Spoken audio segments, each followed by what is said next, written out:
Tomorrow, I'll be joining a virtual town hall with SEIU members, home care workers, fast food workers, janitors, to hear directly from them about why this matters so much to them.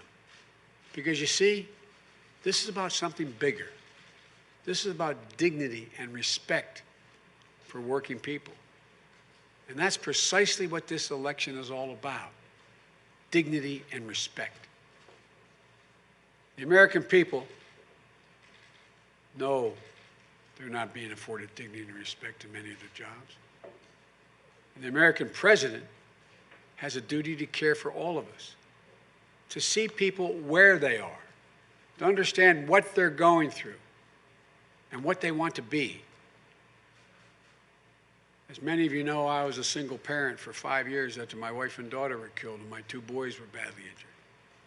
Even though I had a lot more support than a lot of people going through tough times today, it was hard. It was hard.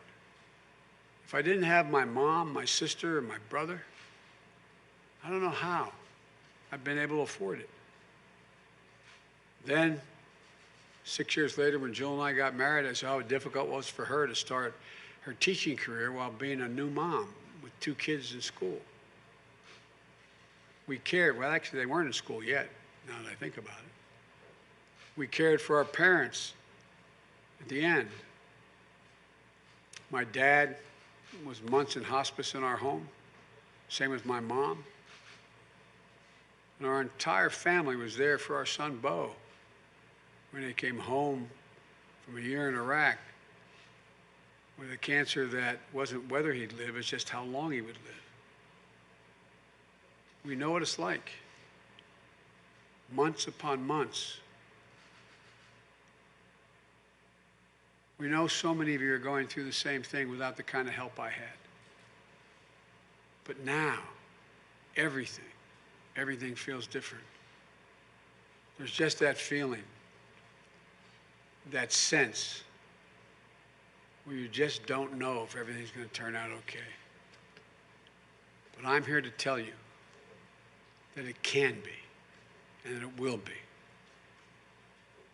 You know, my dad was an honorable, decent man. His great regret, he never got to go to college. My dad, like many of your parents, got knocked down a few times, but he always got back up. He worked hard to build a great middle-class life for our family in Mayfield and Claymont. But he used to have a saying. He'd say, "Joey, I don't expect the government to solve my problems, but I sure in hell expect them to understand my problem." I understand to my very core, and I also know that together we can do this. This is America. We don't settle. We aspire, and we succeed. So let's get the heck up and get it done. Let's get to work.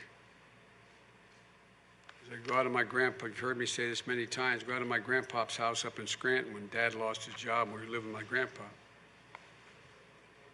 Every time we'd walk out of the house, he'd yell, "Joey, keep the faith." And my grandma would yell, "No, Joey, spread it. Let's go spread the faith. We can do this. There's not a single thing we cannot do." Thank you for listening. I look forward to having your questions at another time, but I'm off to another event. Thank you, Principal. Thank you for having us here.